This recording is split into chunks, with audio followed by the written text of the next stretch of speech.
It was a hot August day, and the French army was marching through the forest of Le Mans in northwest France. The Duke of Brittany was causing trouble for the king yet again, but this time Charles VI would be there personally to bring the Duke into line. But this would still require some time on the road. It was hot out and the path was dusty. The king was just thinking about how thirsty he was when a shrill scream broke the silence. "My lord, you are betrayed! You are betrayed!" A beggar was running up to him, yelling this warning. But what could he know? The king's guard drove the man off, and the force continued their trek to Brittany. Charles's thoughts returned to planning his punitive campaign, but those words, "You are betrayed," seemed to settle in his mind. Soon enough, the French forces would reach the town of Pontvallat, and Charles could rest. The past few weeks had been hard on him. He wasn't sleeping well and was plagued with fever. Sweating more and more in his velvet livery, Charles motioned to his brother, some of his officers, and a handful of guards to come ahead from the main force with him. They would make for the town now, rather than staying with the army. Now that they had reached a clearing, the sun was shining down on the party. The peace of the journey was broken with the sound of metal on metal when a page dropped the king's lance onto another page's helmet. But what would normally be dismissed as a bit of slapstick seemed to snap something in the king's mind. "You are betrayed," now combined with the sound of a weapon hitting armor, and Charles drew his sword. He looked around and didn't recognize anyone. He was surrounded by enemies. He fell on his pages, one after another, hacking at them. And what could they do? They couldn't fight back against the king. Some ran away, and some hoped that playing dead could save them. Finally, after an hour of running about and slaying more than a few men, the king had lost his energy. The men who remained with him saw that his swings were slowing. One ran up behind him and grabbed his arms while another grabbed his sword. Charles lost consciousness as the first episode of the madness that would plague him for the rest of his life subsided. When Philip the Bold, Duke of Burgundy, finally processed all that had happened, a subtle smile crept along his face. He had been ousted from the inner circle 4 years ago, but now he had an opportunity to assert his power over France once more. Hello, and welcome to Grand Dukes of the West, Episode 14, Monkeying About.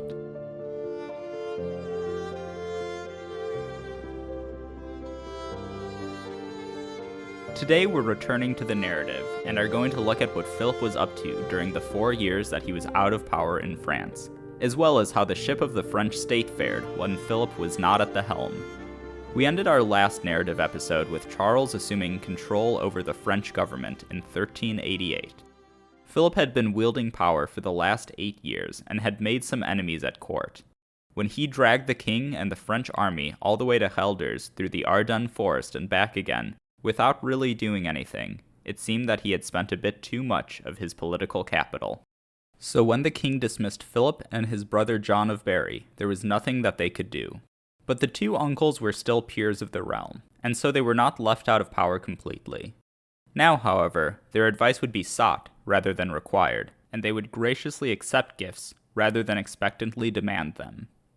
Really, the biggest casualty of the whole affair would be the finances of the Burgundian court, as in the years leading up to his dismissal, Philip received as much from the royal treasury as he did from all of his southern territories. Now he would have to rely on his own lands for funds.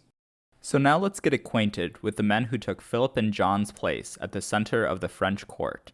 We already know the king, who now truly had the final word, and there was also his brother Louis, Duke of Touraine, and later Orléans. Surrounding the brothers were a group of ministers who Froissart termed the Marmousets. Chief among the Marmousets was Olivier de Clisson, the Constable of France.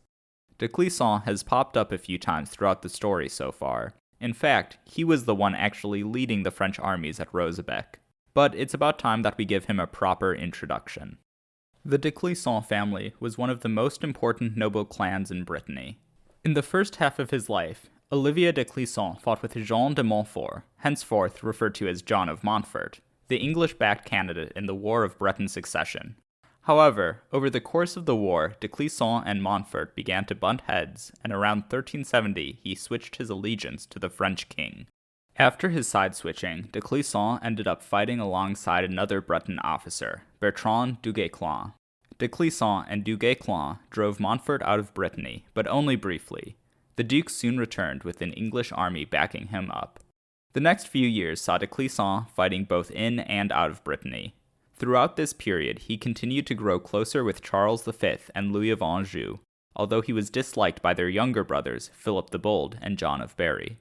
When Charles announced his plan to annex Brittany into the royal domain, de Clisson was the only one out of the many Breton nobles in the senior officer corps of the French army to support the plan. When Bertrand du Guesclin died in 1380, Olivier de Clisson was given the nod to succeed him as constable by Charles V, but the king died before any official appointment could be made.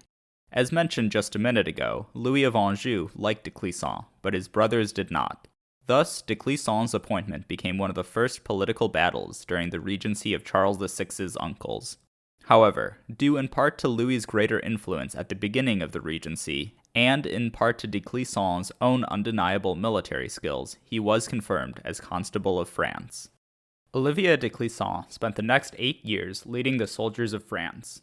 Over the past few episodes, whenever I mentioned the French army doing this or that, it can be assumed that de Clisson was leading the French army to do this or that. Throughout the years, de Clisson also grew close with Charles VI and his brother Louis. Quoting John Bell Henneman Jr.'s article, Who Were the Marmousets, quote, "We may speculate that these two princes, who had been orphaned in childhood, now chafed under the tutelage of their uncles, and found the battle-scarred, one-eyed constable a somewhat glamorous figure who kept alive the fading memory of their father's reign." Other marmosets included Bureau de la Riviere, the chamberlain of Charles V, Jean de Montaigu, a royal secretary, and the Cardinal of Laon, who initially urged Charles to assume government. Unfortunately for the Cardinal, he didn't have much of a chance to wield his newfound influence, as he was poisoned mere days after Charles began his personal rule. What a coincidence. Froissart's term marmoset seems to refer to the low birth of these counselors. But low birth is a relative term. Bureau de la Riviere and the Cardinal of Laon both came from the lower nobility, and a few of the marmosets came from a bourgeois background and were knighted by Charles V. But many others, such as de Clisson, came from powerful and influential families, even if they didn't come from the magnates of France. But when you compare even de Clisson to the likes of the Dukes of Berry, Bourbon, or Burgundy, you definitely do see a difference in status. The marmosets were for the most part lifelong civil servants, military officers, or members of the clergy, and their time in power reflects their experience. They formed their own party at court and swore an oath to support each other, aware that at the end of the day, no matter what office they held, they were outsiders. The policies of the marmosets also reflect their status as officers rather than magnates. To quote Robert Knecht from his book The Valois Kings of France, quote, "Departing from medieval tradition, the marmosets developed a concept of the state in which crown officials were to see themselves as public servants rather than as creatures of princes. Many of the new measures, of course, threatened vested interests, and the marmosets made a dangerous enemy by trying to curtail the privileges of the University of Paris. They tried to regulate appointments to the Parlement and made the Royal Council responsible for choosing baillis and seneschaux. The marmosets thus represented a different view of power in general, one of a res publica in the literal sense of a public thing. This can be contrasted with the view that many of the great nobles had of power as a personal right or possession that they claimed by birth. The marmoset platform can be generally seen as encouraging peace with England, continuing the Fabian tactics of Bertrand du Guesclin, support for the Avignon papacy, a concern for the burden that the high taxes levied during Charles V's reign placed on the populace, a drive to balance the French budget and build a reserve of money, and, this last one is mostly due to the personal feelings of Olivier de Clisson, hostility towards the Duke of Brittany. The years where the marmosets held power thus saw lower taxes and a reining in of government spending. Of course, this mightily ticked off Philip the Bold and John of Berry, who each considered the French state to be their personal power base and piggy bank. That being said, the lower taxes were primarily due to a truce with England coming into effect, so all of a sudden, the military budget was able to be safely reduced. We also shouldn't think of the marmosets as humble public servants. Just like the uncles, they made sure to profit from their control of the state. After surviving an assassination attempt in 1392, Olivier de Clisson wrote a will which assessed his personal assets as equal to a whole year's revenue of the Kingdom of France.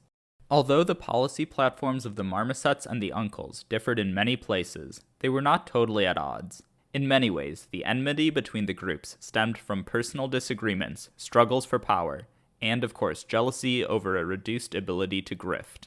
Olivier de Clisson, ever since his break with the Montfort Duke of Brittany, had become a staunch enemy of him. As Margaret of Maille was John of Montfort's cousin, she naturally became an opponent of de Clisson and pushed her husband Philip to oppose him as well. John of Berry had his own reasons to oppose the constable, and had been cultivating an alliance with the Duke of Brittany as a way of undermining him. Meanwhile, Philip's personal enmity of Bureau de la Riviere was much more petty, as it began during the reign of Charles V, when Bureau refused a fief rent from him. And all of this is also building upon a level of natural entitlement that the uncles had as royal princes. Over the next 4 years, Philip would see the men that he installed in the royal bureaucracy dismissed, and the value of the gifts that were granted to him from the royal treasury dropped by about 80%. John of Berry would fare even worse, with the Marmousets granting him a pittance from the treasury and even occasionally countermanding his orders within his own lands. While the rise of the Marmousets corresponded with a decline of the influence of the uncles, the Dukes of Berry, Burgundy, and Bourbon, who, by the way, was the brother of Charles VI's mother, it also marked the first time that Louis, Duke of Touraine, stepped into the limelight. Louis was the younger brother of Charles VI, and is better known as the Duke of Orleans. He became the Duke of Orleans in 1392 when he exchanged Touraine for it. You might remember that Touraine was also Philip's original appanage before he exchanged it for Burgundy. There are many similarities between Philip and Louis, apart from simply being younger sons of the king who both exchanged Touraine for a richer and more prestigious duchy. And I think it's interesting that both of these princes started off their careers with the same duchy. Still, in 1388, Louis was just 16 years old, and so we should not see him as the mastermind of his uncle's ouster. As mentioned previously, Burgundy, Berry, and Bourbon had spent the past 8 years running things, and in that time had made a lot of enemies. Their tenure in power had seen high taxes and unpopular policies. This is not to say that they were incompetent, although some have made the claim about the Duke of Berry, but rather that their interests did not always perfectly coincide with those of the French state. We saw how Philip used the French army to defend his personal interest in Flanders in 1382 and in Brabant in 1388. In both instances, there was a good degree of pushback against him from the royal council.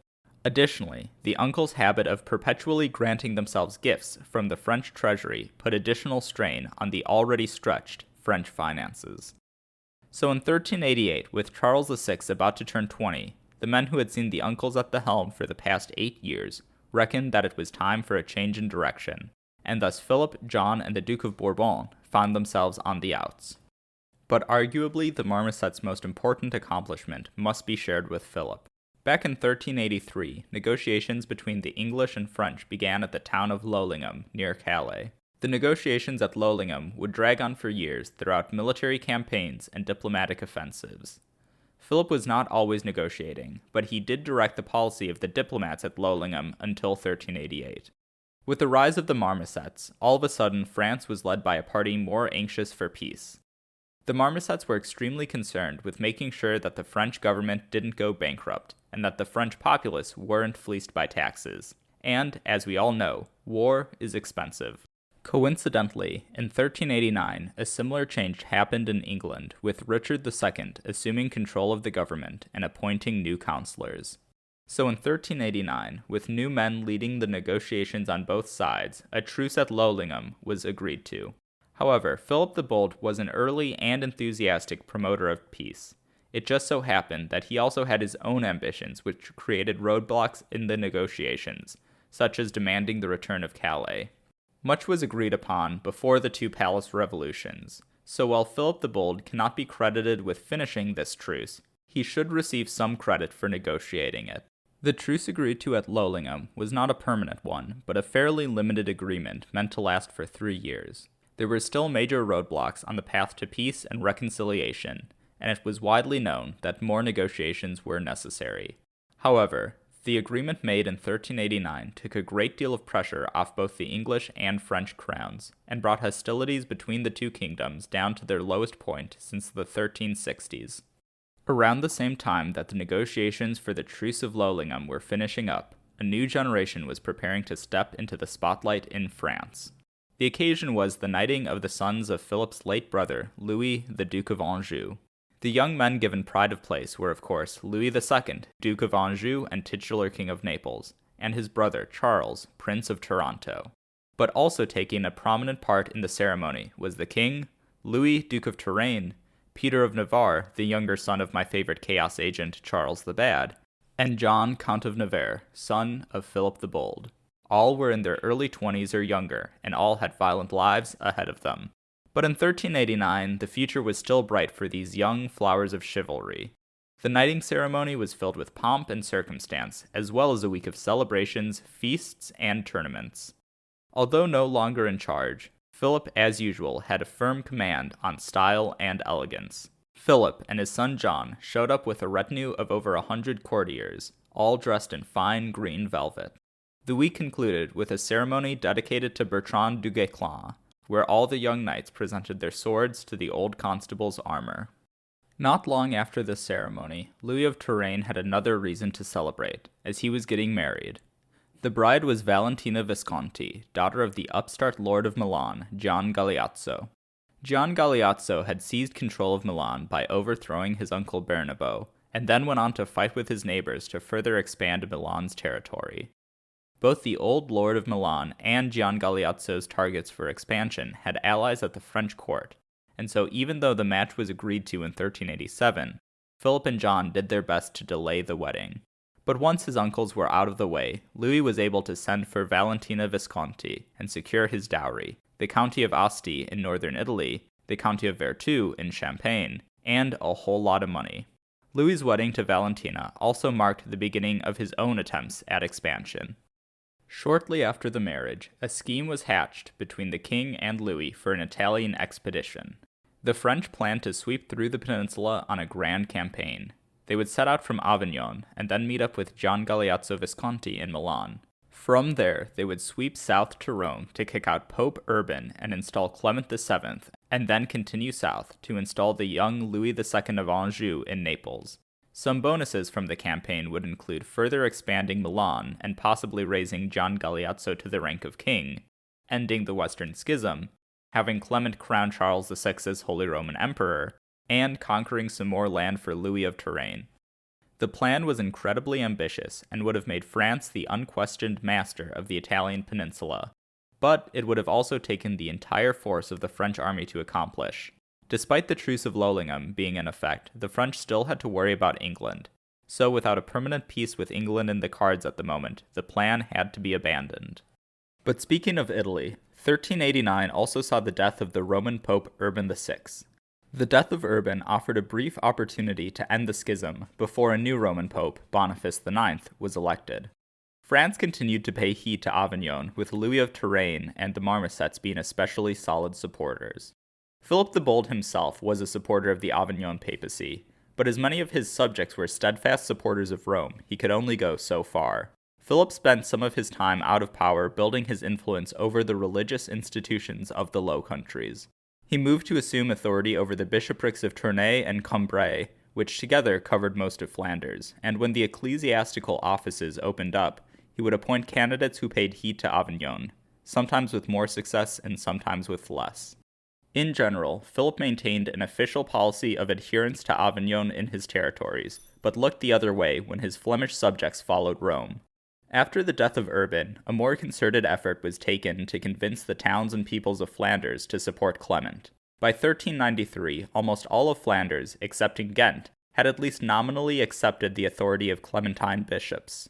Philip did not use force to compel obedience to Avignon, but the process was not always smooth, and religious unrest did bubble up during this time. Religion was not Philip's only concern in Flanders, however. Between 1386 and 1392, Philip was in negotiations with the Hanseatic League to return their business to Bruges. During the late 1300s, the League of North German trading cities was at its height and had a considerable amount of control over shipping in the North and Baltic seas. Bruges marked the point where their goods would enter the Western European and Mediterranean markets. The volume of trade that the Hanse controlled meant that a considerable portion of Bruges' trade ended up going through Hanseatic merchants.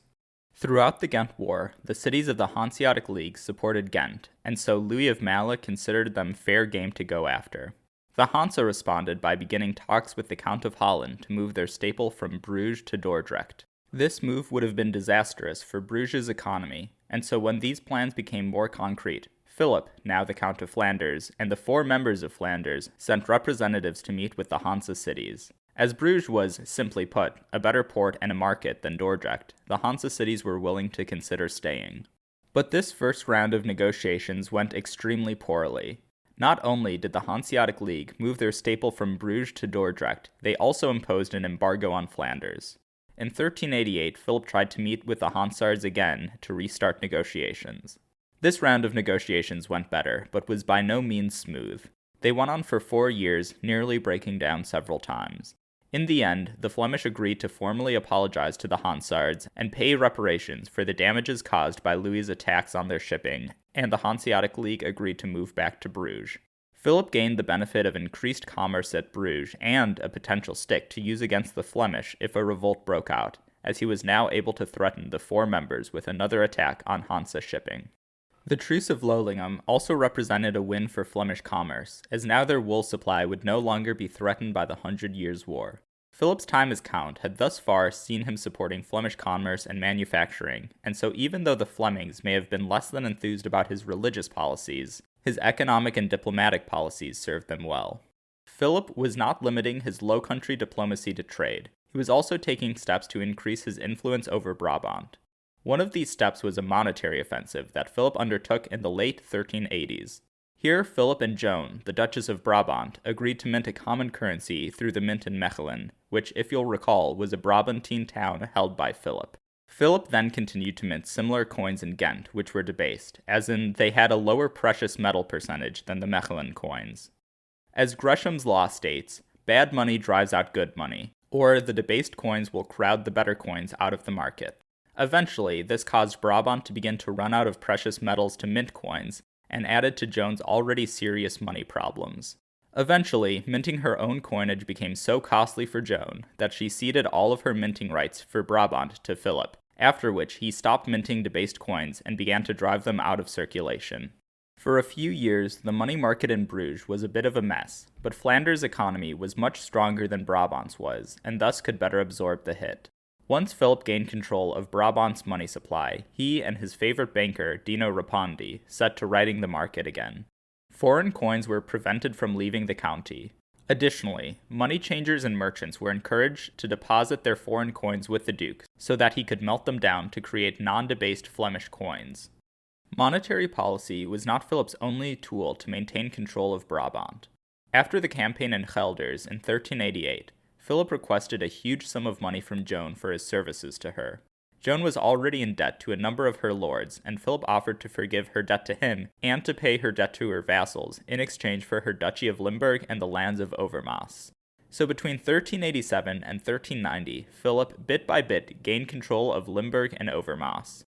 Furthermore, in 1390, Joan secretly passed Brabant over to Philip and Margaret. However, she did remain in control of the duchy for the rest of her life according to the agreement. Joan would outlive Philip by a few years, so he never gained control of Brabant, but his second son, Antoine, would.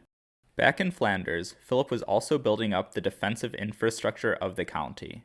After the Ghent War, many towns had been ravaged by soldiers, castles had been stormed and destroyed, and there was general devastation of the countryside. The first decade or so of Philip's rule as Count thus saw a county-wide program of wall and castle building, similar to what he had overseen in the Duchy of Burgundy. Of course, much of this was also to strengthen the comital position in case of another urban revolt, but the defenses also served to protect the coasts from piracy or English raids and the interior from bandits or free companies. Before we continue on to the madness of Charles VI and Philip's return to controlling France, I want to briefly mention his dealings with the nobility of the county of Burgundy. Now, I've mentioned a few times that the nobility of the county were used to having little oversight and were hard to control. Philip, meanwhile, loved being in control, and thus a confrontation was set to take place. In 1390, the Prince of Orange, yes, the Prince of Orange, Jean de Chalon, led some nobles of the county to assassinate a ducal officer. Philip then summoned de Chalon to answer for his crimes, but the Prince of Orange did not show. Philip responded to this insult by having his governor seize some of de Chalon's castles and banished him. The next year, Jean de Chalon was captured by ducal forces, and after a few years in Philip's prisons, was pardoned in exchange for allowing much of his lands to be annexed into the ducal domain, and building a chapel dedicated to the murdered ducal officer. I mostly brought up this story for two reasons. First, Jean de Chalon was a leading noble in the Franche-Comté, and by cowing him, Philip was able to significantly increase his authority there, which in turn sped up the process of bringing the two Burgundies into political alignment. And second, well, because Jean de Chalon was the Prince of Orange, and while I don't plan on covering the period of Low Country history where the Princes of Orange play a huge role, I still think it's interesting to note that Jean's conflict with Philip might mark the first time that a Prince of Orange came into conflict with someone aspiring to rule the Low Countries. After ruling his inherited lands for almost a decade, Philip was in a strong position, but he still technically only ruled most of his territories by right of his wife. So to ensure that Philip's burgeoning statelet didn't disintegrate upon an untimely death of Margaret of Maille, the Duchess signed a document in 1391 making Philip her official heir for all the lands that she held. In the end, Margaret would outlive her husband, but this document does show that the couple made a concerted effort to strengthen the unity of their territories. So with that out of the way, let's now return to the center and look at the deteriorating relations between the Duke of Brittany and the royal government. During the War of Breton Succession, the Montfort family was backed by England, while their opponents were backed by France. So when John of Montfort became Duke in 1365, he was in a bit of a tricky position. John officially accepted Charles V as his suzerain, but also allowed the English to maintain garrisons in Brittany. This strategic threat was not acceptable to Charles V, and so he encouraged local rebellion, and later sent Olivier de Clisson and Bertrand du Guesclin to Brittany. But like I said earlier, despite being forced out of Brittany, John came back with an English army. Charles V then tried to annex Brittany into the royal domain, but in the end that proved to be a boondoggle. In 1381, with Charles VI as the new king, John of Montfort took the opportunity to make peace.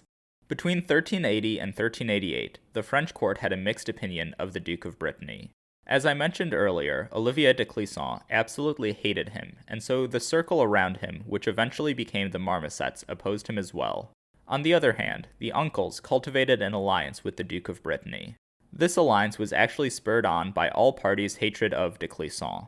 The constable represented a significant threat to Montfort's control of his duchy, even presenting himself as a possible alternate for the ducal throne.